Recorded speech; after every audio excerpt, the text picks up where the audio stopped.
Hello, my good friends. Frezgenya Solo in the house again. Lab number 8. We are going to look at an Alka tablet. Ha! Good stuff. Can't read here, but I guess it's supposed to help you when it's an antacid. So it means that there's a base in here, and the base happens to be sodium carbonate. And you normally take this, put it in water, and it fizzles and whatever it is. And go use this to determine a few things. First, the stoichiometry of the reaction between the sodium bicarbonate, the sodium hydrogen carbonate, and an acid. We're going to figure out the stoichiometry of that reaction. So we're going to measure the mass of carbon dioxide produced, and then work backwards to find the composition in this Alka tablet. How much sodium hydrogen carbonate is there? According to them, according to this list, if I can, he kind of had to read here. It's got 1.9 grams per tablet. That's what they say. So anyway, let's see here. All right, so in this lab, we're going to determine the mass of sodium bicarbonate in an Alka tablet. I can pick up a pen here. No, I'm not in the right mode, am I? Okay, let's go here. Slideshow. All right. So, mass of sodium bicarbonate in Alka tablet. And then we're going to determine the density of carbon dioxide. We'll talk about that in a few minutes. Because it turns out that if we do that, and it's truly the density of carbon dioxide, then that leads us to determine the molar mass of carbon dioxide. This is an experimental molar mass, not the one that you look up in the periodic table and go 12.01 plus 2 times 16.00. No, this is an experimental number that we get from the gas behavior.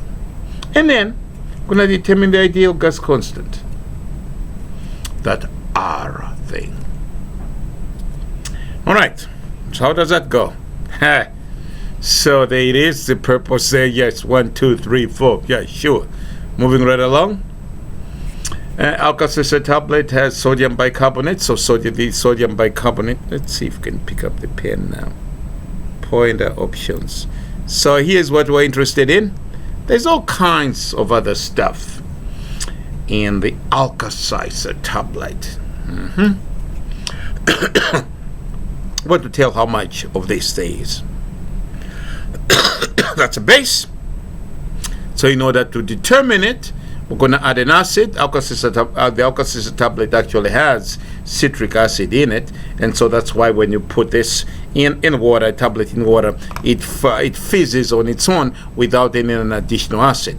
But for this purpose, we need an excess acid and we need a strong acid in order to be sure that the reaction goes to completion, because we are going to determine the mass of carbon dioxide produced, and then work backwards to determine the mass of sodium bicarbonate that generated the carbon dioxide.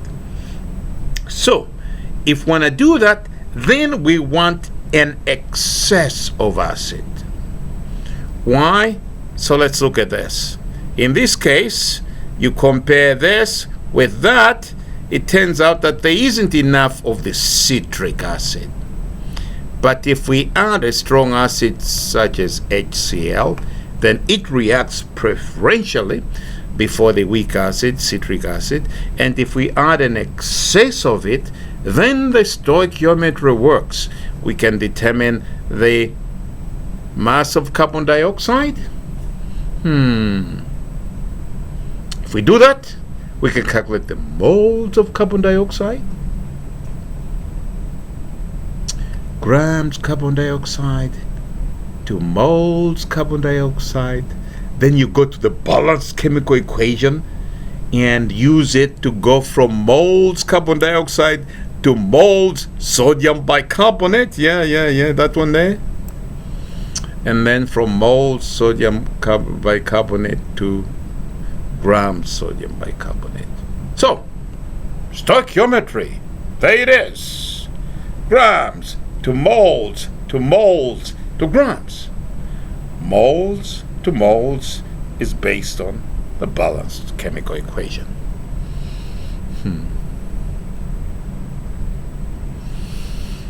Yeah, said all of that. So here's our setup. Haha. Gelatin capsule. There it is. I have one here, but they're kind of hard to see.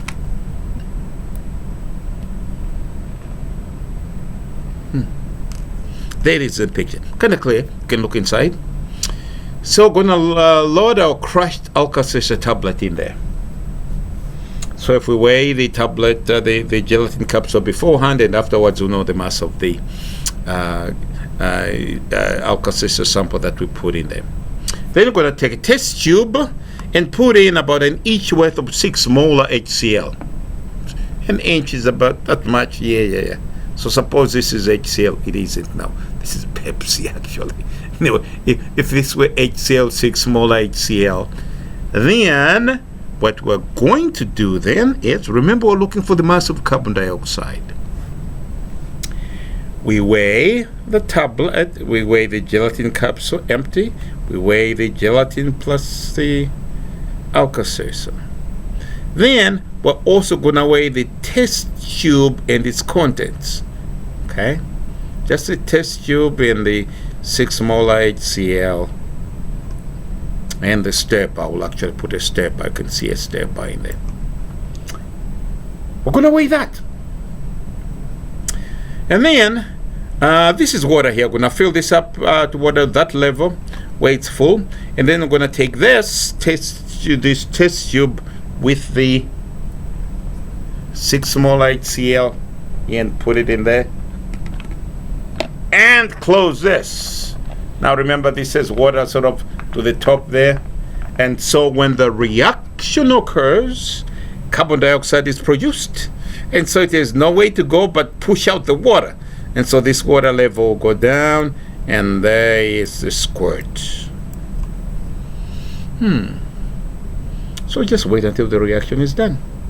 As it comes to the end, the reaction will slow down a little bit, and then we'll begin stirring. Remember, there's a stir bar that's in here. Then we begin stirring at that point. We don't want to stir beforehand, because then we might cause an overflow of the system as it produces a lot of carbon dioxide at one time. So we want to let it go on its own for a while, and then at the end to kind of push it along to say, hey, get done, get completed. I want you 100% complete. And then we kind of stir it. So wait until it's done, stir it a little, and then you are done. And then I'm going to remove the test tube and weigh it.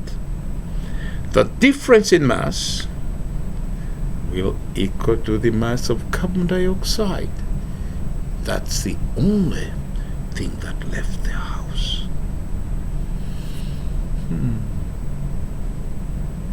Grams carbon dioxide to moles carbon dioxide to moles sodium bicarbonate to grams sodium bicarbonate. Aha. Stoichiometry. I'll skip all of this. You can read through it. Sure.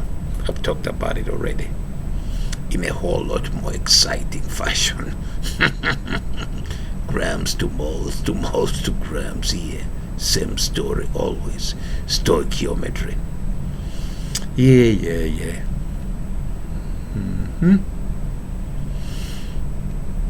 All of this I've talked about already, so you can read it slowly if you want. But okay. Ideal gas law. PV is equal to N at T. Let's suppose we have just one kind of gas.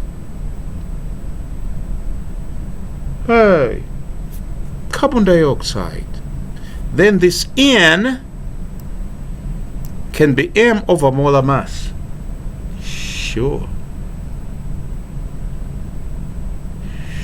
Now I can rearrange that equation and get one that says capital M molar mass is equal to m over v r theta over p, and this happens to be the density.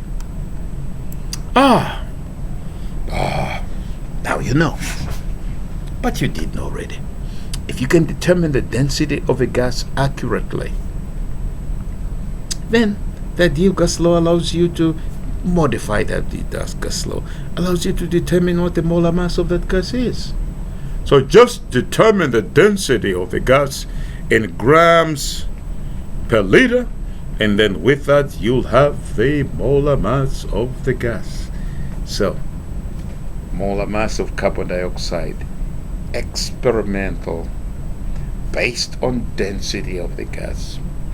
That's what we're doing. So let's see if we have the goods to do this. What's density of carbon dioxide? Well, let's look back in the picture. Go back to our setup right there if I can. Come on, where is the setup? There it is. Well, mass of carbon dioxide is the difference in mass of the test tube. Plus, whatever the reaction system before, reaction system after. Well, what's the volume? Well, the volume of carbon dioxide is equal to the water expelled. So if we can determine the mass or the volume of this water here, then that's the volume of the carbon dioxide. So guess what? We actually have very easily here, the density of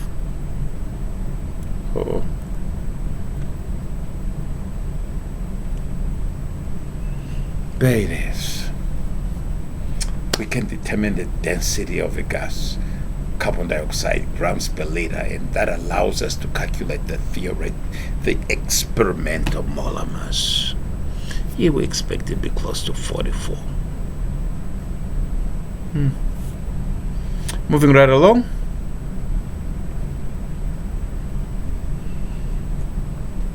How about this R thing? Yeah, it's a proportionality constant, PV and NT are directly proportional, so you put the R there as a proportionality constant.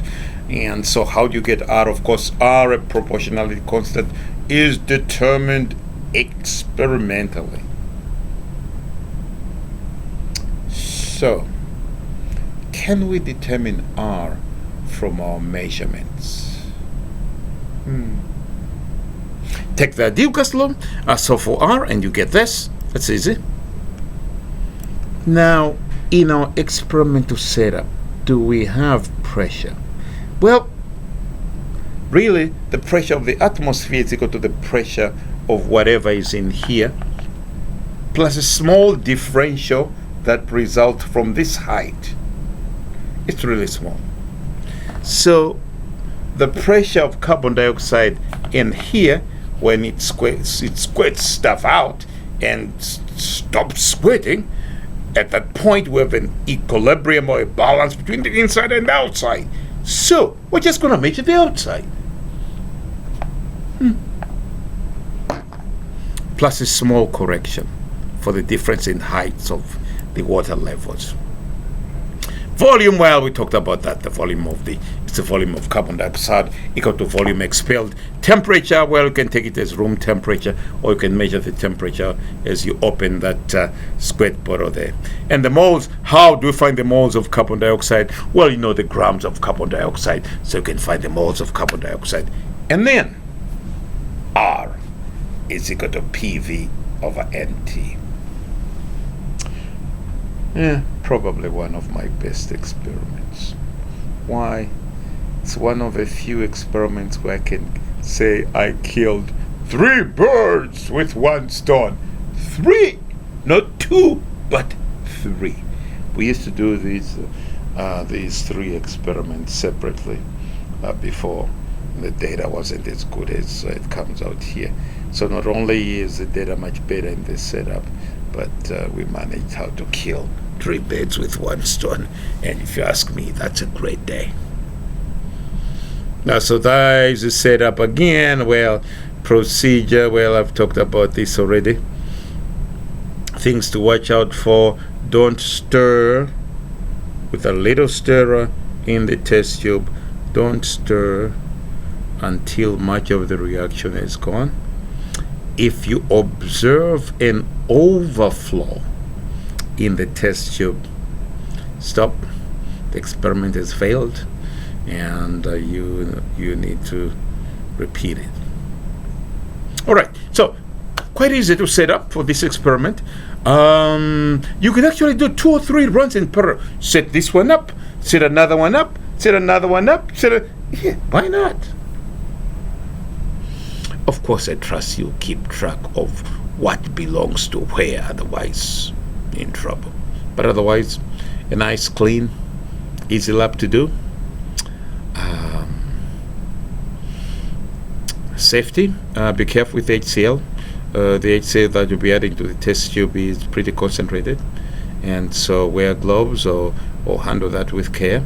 And of course, the most important thing that we in this case is your eyes, so put in your goggles at all times, and please clean up the balances when you do your work. Love you guys. Have a great day.